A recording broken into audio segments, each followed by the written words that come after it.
Hello. तो मेरा नाम अभय मौर्य है। मैं एम्स पटना से एमबीबीएस थर्ड ईयर स्टूडेंट हूँ। तो अभी मैं आपको एक छोटी सी एनोमली, ये जो एनोमली मतलब होता है जो बनाने में कोई गड़बड़ी हो गई है बनने में, इसको बीमारी नहीं कह सकते वैसे, उसके बारे में बात करने वाला हूँ जो मुझे खुद है। इसमें होता है आँख में एक प्रॉब्लम, जहाँ पे व्यक्ति जब अपना मुँह खोलता है, अपना जबड़ा खोलता है, तो आँख भी खुलती है, बड़ी होती है। और जब आँख बड़ा करने का कोशिश करता है तो जबड़ा भी बड़ा होता है। जैसे मैं आपको दिखाता हूँ, ये देखिए। देखिए मैं अपना मुँह खोल रहा हूँ, आप देख सकते हो कि मेरी आँख भी खुल रही है। ये केवल एक आँख के साथ होता है। और जब मैं अपना मुँह बंद करता हूँ तो मेरी आँख पूरी तरीके से नहीं खुली रहती है, जिसको टोसिस बोलते हैं। टोसिस वैसे अलग से भी हो सकता है, जहाँ पर ये बीमारी ना हो तब भी लोगों को टोसिस होता है, उसका भी सर्जरी होता है। इसका भी सर्जरी अब आ चुका है। आप देख सकते हो कि ये टोसिस से थोड़ा अलग है। और इस बीमारी का नाम होता है Marcus gun jaw winking syndrome. Marcus gun एक व्यक्ति का नाम था जिसने पहली बार देखा था। ये एक्चुअली एक लंदन के एक सर्जन थे, करीब 2-250 साल पहले की बात है। उनके पास एक लड़की आई थी जिसको भी यही सेम बीमारी थी। वो सर्जरी के लिए आई थी कि मेरा ये जो आँख में टोसिस है या आँख का पलक नीचे गिरा हुआ है, छोटी है आँख, उसको सही कर दीजिए।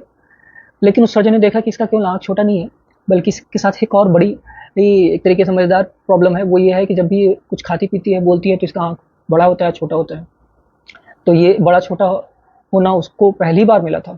इसलिए उसने बोला कि भाई ये बहुत अच्छा मौका है मुझे अपना कुछ नया खोज के उसके ऊपर नाम चिपकाने का। तो उसने तुरंत ही अपना नाम चिपका दिया और इस बीमारी के ऊपर रिसर्च पेपर छाप दिया और इस बीमारी का नाम रख दिया Marcus gun jaw winking syndrome. Marcus gun किसी साइंटिस्ट का नाम है या सर्जन का नाम है जो डॉक्टर था, आँख का डॉक्टर था लंदन में। और जॉ मतलब होता है जबड़ा, और विंकिंग मतलब होता है आँख मारना। तो जब भी जबड़ा के साथ आँख मार रहा है, इसलिए इसको बोलते हैं Marcus gun jaw winking syndrome. ये वैसे ये बहुत ही रिपोर्टेड जितना है, अमेरिका वगैरह हर जगह काफ़ी रेयर प्रॉब्लम है ये, हर जगह नहीं मिलती।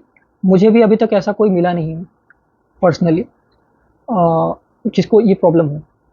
तो उसी अलग से इंडिपेंडेंटली होता है, लेकिन ऐसा कोई मुझे अभी तक मिला नहीं जिसके बारे में पता हो कि उसको भी सेम मार्कस गन का प्रॉब्लम है। तो ये प्रॉब्लम हालांकि बहुत ज़्यादा कॉमन नहीं है, लेकिन फिर भी जिसके साथ होता है उसको कॉस्मेटिक के अलावा सोशल प्रॉब्लम भी हो सकती है। जैसे कि मेरे को था, मैं इसको पूरी तरीके से फील किया हूँ कि स्कूल के दिनों में मुझे काफ़ी ज़्यादा प्रॉब्लम आता था, जब मुझे पता भी नहीं था कि मुझे कुछ ऐसा है। जैसे मैं जिसके साथ टिफ़िन शेयर करना चाहता था स्कूल में, वो मेरे साथ नहीं करना चाहता था क्योंकि उसे लगता था ये अजीब है, ये कुछ मेरे कुछ दोस्तों ने बोला कि ये तो बड़ा डरावना है, अगर तुम ऐसे करते तो ये आँख ये उनके लिए डरावना था। तो और कुछ लोग ऐसे थे जो मेरे पीछे पड़े रहते थे कि टिफ़िन में उनके साथ नहीं करना चाहता, फिर भी मेरे पास में आके सबको साथ में ला के और कोशिश कर रहे हैं कि इसका मज़ाक बनाया जाए। यहाँ तक कि क्योंकि लोगों को मालूम नहीं है इसके बारे में, इंडिया में इसके बारे में जानकारी नहीं है, इस बीमारी के बारे में, बीमारी क्या कहें, ये एनोमली के बारे में, इसलिए ऐसा करते हैं। मेरा तो साथ ऐसा भी हुआ कि एक टीचर ने मेरा बहुत मजाक बनाया है क्लास में, हमारे क्लास में बहुत ही कहानी वगैरह बनाते थे वो मेरे से लेके, और मुझे कहा करते थे कि तुम बड़े तुमको लड़कियां मारेंगी चप्पल से, सैंडल से, ऐसा करके बहुत कहानियां बनाया करते थे वो। और पूरे क्लास में मुझे ऐसा हुआ करता था। तो क्योंकि उन्हें लगता है कि शायद वो इसलिए मुझे ऐसा कह के डांटते भी थे बहुत कि ऐसा तुम क्यों करते हो, क्योंकि शायद उन्हें मालूम नहीं था। तो ये मालूम ना होने की वजह से ऐसा प्रॉब्लम आया, क्योंकि मैं तो ये जानबूझ के नहीं करता। मैं जब बचपन से हुआ हूँ तो मेरी मम्मी बताती है कि जब तुमने पहली बार दूध पीना शुरू किया था, मम्मी के निप्पल से मैंने पीना शुरू किया था, तो मम्मी बताई कि उस टाइम से ही मैं देख रही हूँ कि तुम्हारा आँख कुछ ऐसे ऐसे करता है जब तुम दूध चूसने की कोशिश करते हो तब। तो ये प्रॉब्लम मेरे को बचपन से है, लेकिन जिसको इसके बारे में जानकारी नहीं है उसे ये लगता है कि ये जानबूझ के कर रहा है या फिर ये गलत है, आदत पड़ गई है इसकी, इसको डांटना पड़ेगा, इसको सही करना पड़ेगा। हालांकि मेरी मम्मी ने बताया था कि उस टाइम भी उनको एक कोई आंटी थी, उन्होंने बोला भी था कि इसको तुम अभी बचपन से ही थोड़ा थोड़ा चाटा मारती रहो कि क्या पता इसका आदत सही हो जाए। और अच्छा हुआ कि मेरी मम्मी ने उनकी बात मानी नहीं और मुझे मारा नहीं, नहीं तो एक तरीके से गलत टॉर्चर है जो स्कूल से पहले ही घर से शुरू हो जाता है कि नहीं। तो मैं उससे बच गया। लेकिन मैं इसके बारे में आपको बता देता हूँ ये होता है कैसे। तो उस साइंटिस्ट ने जो साइंटिस्ट की मैं बात कर रहा था लंदन में, जो साइंटिस्ट थे, रिसर्चर थे, सर्जन भी थे बड़े, उन्होंने अपना नाम चिपका दिया और उसके बारे में ज़्यादा वो कुछ पता नहीं कर पाया।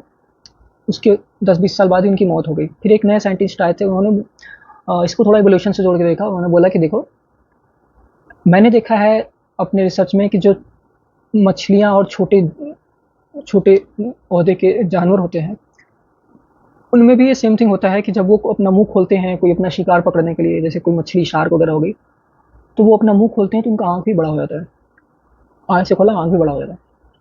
तो इन्होंने बोला सिंपल कि ये कुछ नहीं है, अटाविस्टिक रिवर्जन है। अटाविस्टिक रिवर्जन मतलब होता है कि आदमी में कुछ ऐसे कैरेक्टरिस्टिक आ जाना, ऐसे ऐसी चीज़ें हो जाना जो पीछे के जानवरों में हुआ करता था। जैसे किसी के शरीर पे बहुत ज़्यादा बाल हो जाना, किसी के पीठ के पीछे से थोड़ा-सा पूँछ जैसा स्ट्रक्चर निकल जाना जो बंदरों से मिलता-जुलता हो।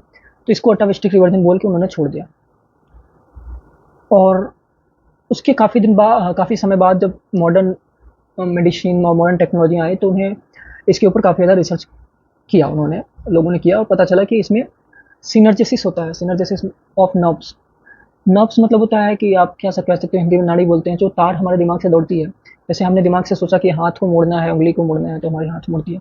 ठीक इसी तरीके से दिमाग से जो नर्व्स हमारे मसल्स को सप्लाई करते हैं, वो अगर दो मसल्स को सप्लाई करने वाले नर्व्स सेम हो जाएं, एक दूसरे से सट जाएं और वो एक साथ काम करें, काम करने को मजबूर हो जाए, एक साथ काम करने को।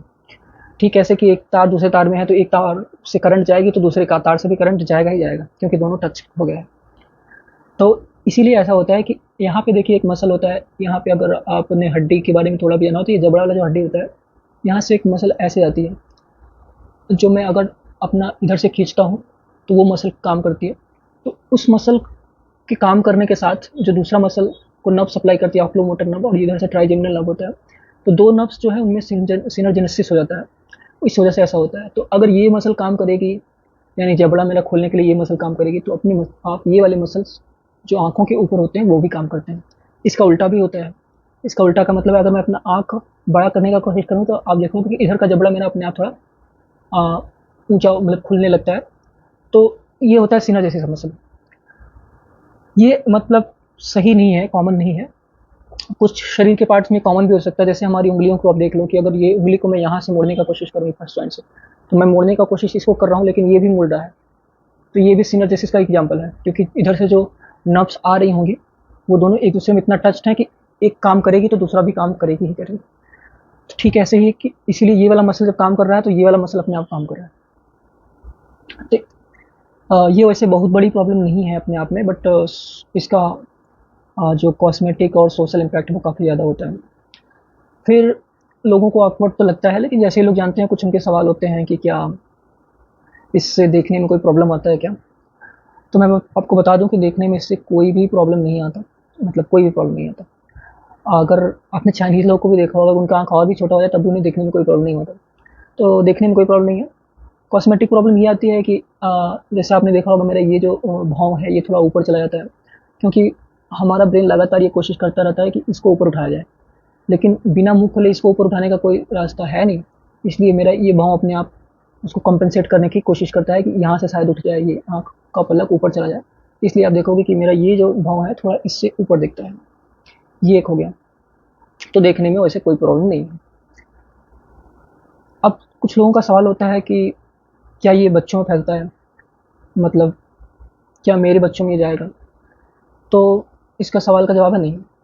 आप देखो, मेरे पूरे परिवार में दादा-दादी साइड, नाना-नानी साइड कहीं भी किसी को ये प्रॉब्लम नहीं है। किसी को मैं जानता ही नहीं, या फिर मैंने पूछा भी है तो किसी को भी ये प्रॉब्लम कभी नहीं था, और अभी भी मेरे भाइयों में किसी को भी ऐसा कुछ नहीं है। लेकिन ये मुझे है। इसका मतलब साफ है कि ये हेरिडिटरी नहीं है, ये स्पोरेडिक स्प्रेड है इसका। स्पोरेडिक मतलब होता है कहाँ जहाँ-तहाँ कभी दिख जाता है, कभी नहीं दिख जाता। मतलब ऐसा कुछ नहीं है कि मम्मी से पापा में जाएगा, पापा से मम्मी जाएगा, सॉरी, मम्मी से बच्चों में, पापा से बच्चों में जाएगा, ऐसा कुछ भी इसका नहीं है। तो ये काफ़ी अच्छी बात है, जिसको भी ये प्रॉब्लम है उसके लिए। और फिर ये सवाल होता है लोगों का कि क्या इसका इलाज पॉसिबल है? बिल्कुल, इसका इलाज ऑब्वियसली सर्जिकल ही होगा, सर्जरी से ही सही किया जाता है इसको, और आप इसको सर्जरी से सही करा सकते हो। जैसे मेरे यहाँ एम्स में ही मुझे जो डॉक्टर और प्रोफेसर मिले थे, उन्होंने बोला कि हाँ, आप तुम चाहो तो करा सकते हो। कुछ-कुछ उसके साइड इफ़ेक्ट्स भी है सर्जरी के, मतलब कुछ उससे घाटा भी आता है जो इनबिल्ट है उसमें प्रॉब्लम। और एक प्रॉब्लम इसमें और आती है, वो ये है कि हाँ, सच में लोगों को कभी लग सकता है कि ये व्यक्ति जो है आँख मार रहा है। वो ऐसा इसलिए है क्योंकि आप देखो इधर वाले जो मसल्स है धीरे-धीरे इतना कम काम कर रहे होते हैं कि ऑलमोस्ट कई बार लोग आपको बोलेंगे कि आप तुम सो रहे हो, तुम नींद में हो, या फिर कुछ ऐसा आपको बोलेंगे। तो ये वाला जो मसल्स होते हैं, आप एक तरीके से समझ लो कि ये रेड मसल्स जैसे हो जाते हैं। जैसे आपने पढ़ा होगा 2 तरीके के मसल्स होते हैं, रेड मसल्स, व्हाइट मसल्स। कुछ लोगों में देर तक काम करने की क्षमता होती है, कुछ लोगों में और जो व्हाइट मसल्स होते हैं उनमें जल्दी से काम करने की क्षमता होती है। तो ये जो मसल्स हैं ये थोड़े व्हाइट मसल्स कैटेगरी में चले जाते हैं, इसलिए इनमें जो है ब्लिंकिंग होती रहती है समय-समय पे। जबकि ये जो मसल्स हैं ये लगातार स्ट्रेन में रहते हैं, तो ये करीब रेड मसल्स जैसे हो जाते हैं और ये लगातार काम करते रहते हैं, इनमें ब्लिंकिंग कम होती है। तो इसका मतलब ये हुआ कि इसका ब्लिंकिंग और इसका ब्लिंकिंग हमेशा सिंक्रोनाइज नहीं भी हो सकता। जैसे आप देख रहे होगे, मैं आपसे बात कर रहा हूँ, उस टाइम कई बार ऐसा हुआ होगा कि ये वाला आँख तो ब्लिंक कर रहा है लेकिन ये कुछ नहीं कर रहा है। कई बार शायद कर भी देते हैं। तो इससे कई बार लग सकता है लोगों को कि ये व्यक्ति आँख मार रहा है या फिर कुछ। हालाँकि मुझे ऐसा किसी ने शिकायत अभी तक नहीं किया है। लेकिन हाँ, इसकी वजह से स्कूल के टाइम पे काफ़ी प्रॉब्लम हुई थी। और अब भी प्रॉब्लम इतना ही होता है कि कुछ लोगों को लगता है कि ये व्यक्ति जो है नींद में है, या लड़का नींद में है, या फिर ये सो रहा है, सब कुछ लग सकता है।